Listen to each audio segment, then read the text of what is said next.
She heard the click once more. It was the third of the evening. She went into her husband's study and turned on the cameras, deciding it was now or never. Another tap was heard at the door. She swiped through the various cameras, searching for the porch with bated breath. When she found the camera, her mind relaxed, but what she saw made her want to run to her husband. Kelly was not like the majority of the 26-year-olds in her neighborhood.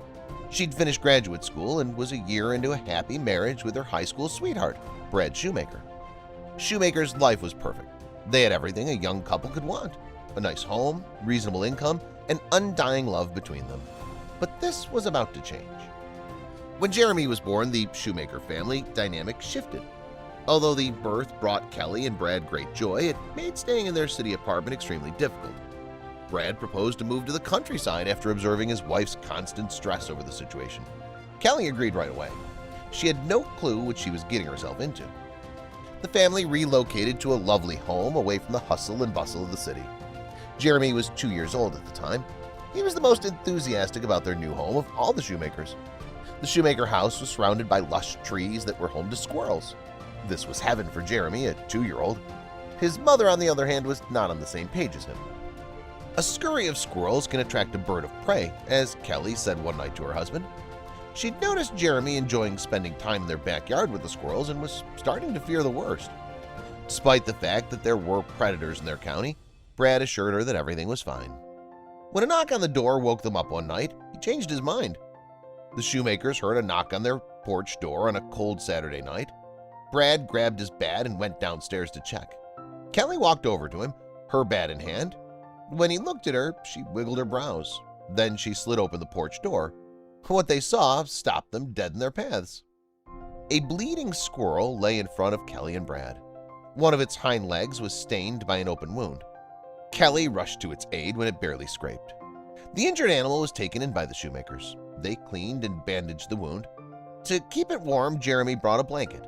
Even though the house had quieted down again, Kelly couldn't shake the feeling that something else was going on. After a year, Lily, the Shoemaker's newest member, was fully recovered. The family returned her to the wild, knowing she had a family who missed her. Now that Lily was gone, the house was a little empty. But it wasn't long before the Shoemakers started hearing taps on their porch door at strange hours of the night. When the Shoemakers heard the knocks, they dashed to the porch door. They discovered only their dark yard staring back at them. A month passed, and the knocks continued every night. The months then turned into a year. Jeremy was in 5th grade before the Shoemakers knew it. Kelly was nearing the end of her PhD, and Brad was the manager of his company. Despite all these changes, one thing remained constant. Even after 8 years, the Shoemakers were still hearing taps on their porch door. Brad became dissatisfied with the state of affairs and installed cameras throughout his backyard. He also placed some over the driveway. Kelly spent her night that weekend staring at the cameras. What she witnessed. Kelly dashed upstairs to rouse her husband. She hurried into Jeremy's room as well, waking up the 10-year-old. "It's 2 a.m., Brad complained as he trailed her and Jeremy. "So what exactly is it?" Kelly didn't respond.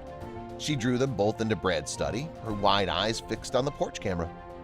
Brad exclaimed. He zoomed in on what he was seeing, focusing the video feed. Kelly reached out for Jeremy, hugging him as Brad encircled them. The porch was being tapped by a squirrel. Jeremy inquired, and Kelly responded with a nod. The squirrel had grown, and its coat had become more detailed. When the squirrel did something unexpected, the family was about to rush to let Lily in. Lily climbed the rafter and vanished. Jeremy nearly yelled. Brad changed the computer's view to one of the cameras that was watching the house. "There," Jeremy said, pointing to Lily on the roof.